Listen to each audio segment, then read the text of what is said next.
Halo, selamat pagi, salam sejahtera bagi kita semua. Pada kesempatan kali ini saya akan menyampaikan empati untuk anak usia 1 tahun sampai dengan 2 tahun. Empati yang bagus akan mempengaruhi status gizi anak. Status gizi anak yang bagus dia akan mempengaruhi tumbuh kembang yang optimal. Tetapi jika anak kekurangan gizi, dia akan berpengaruh dengan gagal tumbuh. Misalnya, anak itu kecil, pendek, dan kurus. Selain itu juga berpengaruh dengan kognitif anak, di mana lebih berperan kepada EQ, sehingga pendidikan menurun pada produktivitas ketika dia usia dewasa. Dan ada juga gangguan metabolik, di mana ketika anak dewasa dia ada penyakit bawaan seperti diabetes, penyakit jantung, kanker, dan lain sebagainya. Pada pemberian empati, kita harus memperhatikan kunci keberhasilannya. Yang pertama yaitu tepat waktu. Kapan kita boleh memberikan empati kepada anak, yaitu setelah anak berusia 6 bulan. Kenapa harus 6 bulan? Karena di situ setelah 6 bulan, usus anak sudah siap untuk menerima makanan selain ASI atau susu formula. Yang kedua, tepat jumlah dan tepat frekuensi, di mana setelah anak diperbolehkan menerima empati, di situ jumlahnya tidak harus sesuai dengan kita, yaitu banyak, tidak terukur. Walaupun anak sudah kenyang, tetapi kita tetap terus memberikan. Itu tidak boleh. Kita harus menyesuaikan dengan umur anak. Kemudian tepat penggunaan bahan. Bahan yang kita gunakan tidak harus yang mahal, tetapi yang banyak mengandung gizi dan vitamin yang mudah kita dapatkan di sekitar tempat kita tinggal. Selain kunci ini, kita juga harus memperhatikan prinsip dalam pemberian empati supaya pemberian empati ini berhasil. Prinsip yang pertama, kita harus menyusui selama 6 bulan. Kemudian baru kita memperkenalkan empati sambil terus menyusui. Kenapa? Karena setelah 6 bulan ASI saja tidak mampu untuk mencukupi kebutuhan bayi. Karena setelah 6 bulan bayi akan mengalami peningkatan dari kebutuhan energi, protein, zat besi, dan vitamin. Maka di situ bayi perlu makanan tambahan atau empati. Itu prinsip yang pertama. Kemudian di sini setelah bayi berusia 1 tahun, dia akan mengalami kenaikan kebutuhan energi, di mana kenaikan kebutuhan energi yaitu sekitar 75%, kemudian protein sekitar 50%, dan zat besi kurang dari 25%. Kemudian vitamin A di sini yang banyak digunakan oleh bayi atau dibutuhkan oleh bayi yaitu sebesar 75%. Kemudian untuk terpenuhinya dari ASI yaitu sebesar 550 ml yang didapatkan dari ASI. Kemudian prinsip yang kedua yaitu lanjutkan menyusui hingga bayi berusia 2 tahun. Tenaga yang didapatkan dari ASI setelah anak berusia 6 sampai dengan 12 tahun yaitu setengahnya dari ASI.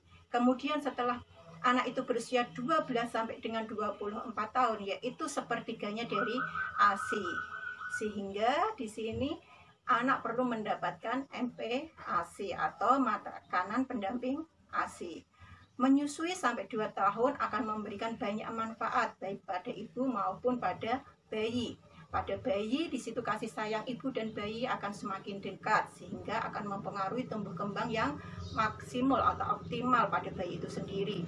Kemudian pada ibu bisa digunakan sebagai metode KB alami, karena pada ibu menyusui itu saat bayi menghisap itu akan memacu keluarnya hormon oksitosin yang akan mempengaruhi kontraksi pada rahim ibu, dan ini bisa digunakan sebagai metode KB alami pada ibu. Kemudian prinsip yang ketiga yaitu dengan menerapkan responsive feeding, yaitu merespon keinginan bayi, bukan merespon keinginan anak ya. Jadi selera di sini harus disesuaikan dengan anak, jangan kita.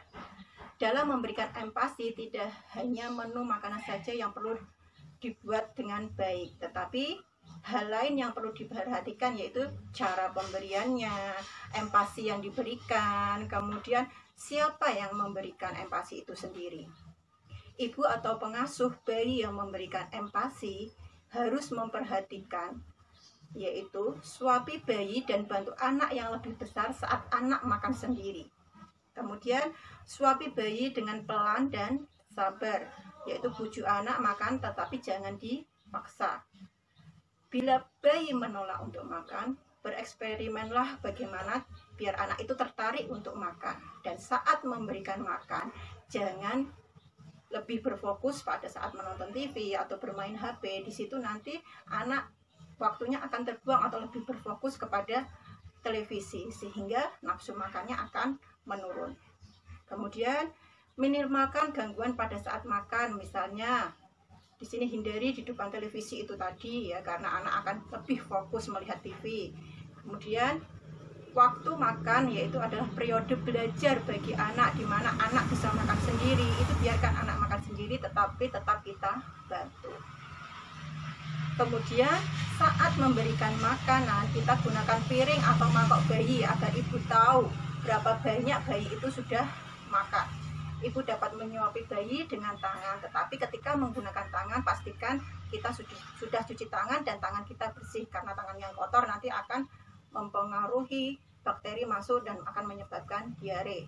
Kemudian alat makan yang digunakan harus disesuaikan dengan umur bayi.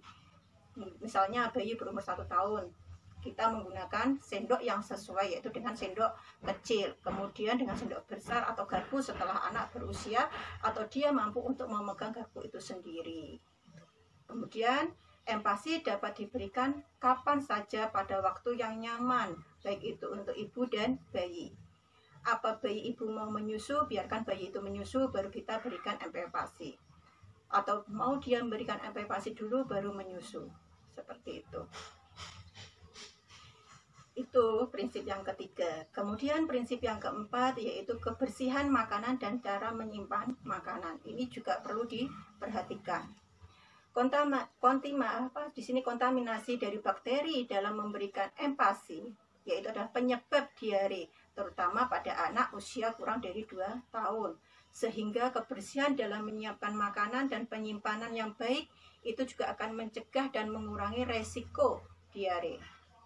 Pemberian ASI perah di sini atau air minum atau jus sebaiknya menggunakan gelas, tidak menggunakan dot atau spesies cup. Karena di sini dari dot itu dapat menjadi media penularan infeksi karena tidak tercuci dengan bersih. Atau mungkin dot itu sudah jatuh, kemudian diambil lagi dengan anak, kemudian disedot lagi, di situ sudah ada bakteri. Kemudian perangkat makanan seperti sendok, gelas, mangkok itu harus benar-benar dicuci dengan bersih. Pastikan sebelum memberikan makanan atau empati pada anak kita cuci tangan. Terutama bila bayi memegang makanan sendiri pun tangan anak harus dicuci terlebih dahulu. Bukan hanya kita yang cuci tangan, tetapi bayi kita juga harus cuci tangan karena anak sudah mampu untuk memegang makanan sendiri. Gunakan bahan makanan yang baik dan aman, di mana cuci bahan makanan dengan air yang bersih, jaga kebersihan saat memasak, dan memasak benar-benar matang. Di situ karena jika makanan itu tidak matang, maka masih ada bakteri yang tumbuh. Terutama pada cuaca panas, bakteri mudah tumbuh. Pada cuaca lembab, misalnya di kulkas, itu juga bakteri mudah tumbuh. Apabila makanan tidak dimasukkan ke dalam kulkas, makanan harus dimakan cepat dan tidak lebih dari 2 jam. Itu jika makanan dibiarkan dan tidak ditaruh di kulkas. Kemudian prinsip yang kelima yaitu memulai dengan jumlah sedikit, lama-lama bertambah banyak. Jadi ketika memberikan empati itu kita juga harus memperhatikan umur anak dan jumlah empati. Ya, empati yang baik adalah makanan yang kental sehingga tinggi kalori dan bayi mudah kenyang. Makanan yang encer membuat bayi cepat lapar atau mudah lapar dan sehingga bayi keinginan untuk terus menyusu. Tetapi jika makanan itu kental dan kalorinya itu tinggi, maka bayi akan kenyang dan anak untuk menyusunya kan sedikit karena sudah kenyang dulu dari MPASI. Apabila kalori yang berikan tidak cukup, bayi menjadi kurus atau tidak naik berat badannya.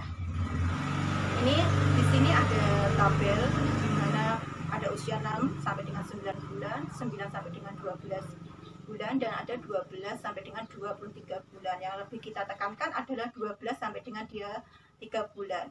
Di mana tekstur makanan di sini kita bisa menggunakan makanan keluarga, yaitu tidak di blender lagi, kita boleh dipotong maupun dicincang seperlunya, karena di sini anak sudah berusia 1 tahun.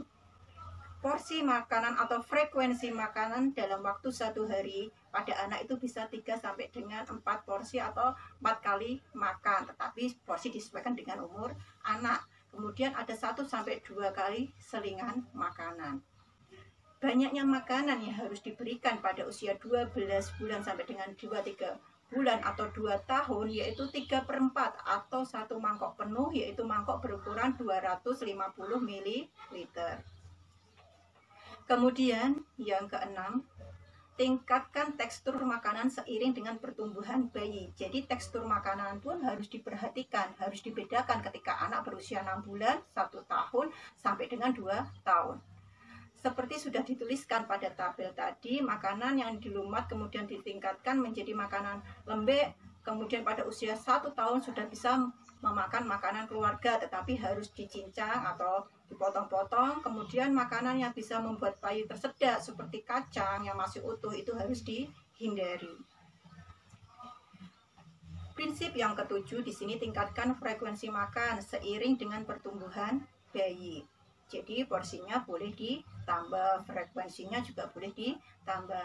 Semakin bayi besar, porsi makan bayi akan semakin besar pula.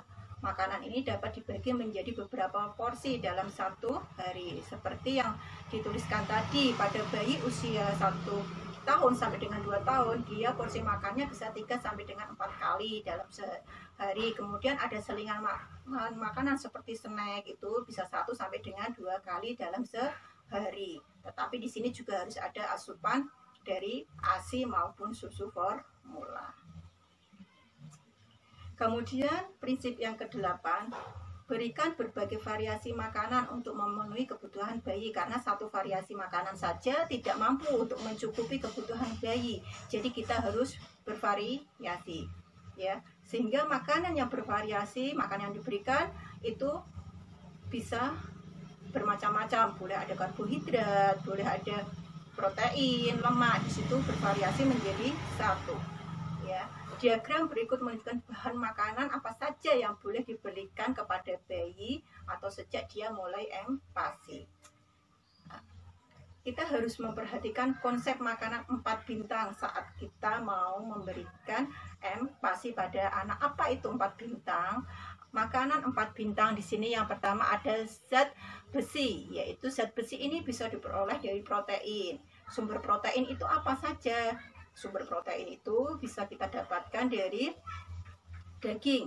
Daging bisa dari daging ayam, daging sapi, ikan, telur, susu, kacang-kacangan. Itu adalah juga sumber protein. Susu juga sumber protein. Kemudian yang kedua yaitu makanan pokok. Makanan pokok itu sumber apa? Yaitu sumber karbohidrat. Sumber karbohidrat itu kita bisa dapatkan dari beras, kemudian dari singkong, dari ubi, dari kentang maupun kacang-kacangan. Itu. Kemudian kacang-kacangan dan olahannya. Kacang-kacangan dan olahannya itu seperti apa? Bisa seperti tempe, bisa seperti tahu, kacang hijau, dan lain sebagainya. Kemudian bintang yang keempat yaitu buah-buahan dan sayuran. Buah-buahan selain banyak mengandung vitamin, juga banyak mengandung serat. Sehingga di sini nanti serat yang diberikan untuk mempermudah pembuangan pada anak. Anak juga tidak konstipasi, karena banyak serat yang dikandung oleh buah-buahan dan sayur-sayuran. Selain itu pun buah-buahan dan sayuran banyak mengandung vitamin. Vitamin apa saja? Ada vitamin B, vitamin D, A, B, C, dan D. Kemudian ada lemak. Lemak itu bisa didapatkan dari campuran seperti minyak sayur, minyak jagung, minyak kelapa, atau santan atau mentega yang kita gunakan untuk mencampur empasi yang kita buat. Kemudian air. Air di sini bisa berupa ASI, bisa berupa air putih, kemudian bisa berupa jeruk peras maupun jus. Kemudian sumber di sini yang paling utama atau segitiga atau piramida pada empasi yang terutama yaitu paling banyak dibutuhkan adalah makanan pokok. Apa itu makanan pokok? Yaitu sumber karbohidrat. Kemudian setelah sumber karbohidrat yaitu yang kedua ada sayur dan buah-buahan sebagai sumber protein maupun sumber vitamin. Kemudian tingkat ketiga adalah makanan sumber protein seperti kacang-kacangan. Di sini kemudian tingkat teratas adalah sumber yang dibutuhkan paling sedikit yaitu seperti garam, gula, minyak, merica dan bumbu lainnya. Prinsip yang ke-9, gunakan makanan yang terfortifikasi atau suplemen vitamin dan mineral sesuai kebutuhan bayi. Misalnya dari asupan empasi itu tadi, zat besi pada anak ini kurang, kita boleh mengkonsumsi suplemen zat besi, tetapi disesuaikan dengan umur anak. Gitu. Tetapi ketika memberikan suplemen, kita harus tetap berikan empasi dari bahan buatan rumah yang kental, yaitu yang mengandung karbohidrat, yang mengandung protein nabati, sayuran hijau, buah, dan minyak yang terutama yang banyak mengandung zat besi. Karena zat besi sangat dibutuhkan oleh anak. Zat besi itu sendiri bisa penting untuk mengangkut oksigen ke seluruh tubuh. Kemudian prinsip yang ke-10 atau yang terakhir yaitu pemberian makanan saat bayi sakit. Kita juga harus memperhatikan saat anak itu sakit, kita tidak harus memaksakan anak itu makan saat dia masih sehat. Kadang di situ ada penurunan selera makan sehingga porsi makan anak itu menurun. Kita bisa siasati dengan tadinya anak 1 tahun sampai dengan 24 bulan atau 2 tahun ini sudah menggunakan empasi dengan menu keluarga yaitu yang bisa dicincang saja kemudian diberikan kepada anak. Kita bisa menyusun dengan tekstur yang lebih lunak karena keadaan anak yang masih sakit. Nanti ketika anak sudah sembuh maka nafsu makannya akan kembali seperti semula. Yang terpenting walaupun dia lunak, kita harus memperhatikan kandungan, isi, dan komposisi yang ada pada empasi itu sendiri. Itu 10 prinsip untuk keberhasilan dalam memberikan empasi. Selain 10 prinsip itu, kita juga saat empasi harus memperhatikan persiapan dan cara memasak empasi. Memasak makanan pendamping ASI sangat mudah dan tidak perlu membeli alat-alat yang mahal dan canggih. Peralatan yang bisa kita gunakan atau kita butuhkan seperti panci, mangkok, sendok, parutan, saringan, dan ulekan. Ibu tidak perlu menggunakan blender karena empasi yang di blender akan terlalu halus sehingga di sini tidak merangsang pertumbuhan gigi pada bayi. Blender juga akan membuat makanan kurang kalori karena saat kita memblender otomatis kita akan memberi air atau dari air sayur itu sendiri sehingga kalorinya berkurang sehingga anak tidak mudah untuk kenyang. Selain itu, bayi yang terbiasa makanan yang di blender akan mengalami kesulitan yaitu saat menaikkan tekstur makanan karena usia anak berapa kita harus menyesuaikan dengan tekstur yang kita berikan. Akibatnya, jika kita selalu memberikan makanan lunak dengan di blender, sampai besar bayi hanya akan makan makanan yang lunak dan sulit untuk makan makanan yang keras. Sehingga saat berpergian, ibu akan kesulitan untuk memberikan empasi.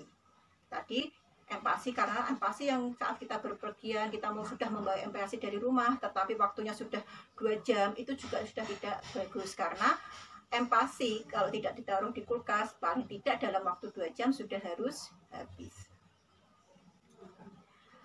Di sini agar lebih mudah samakan menu empasi bayi dengan menu keluarga di hari itu sehingga akan memudahkan ibu untuk berbelanja bahan dasar makanan itu juga sangat berpengaruh.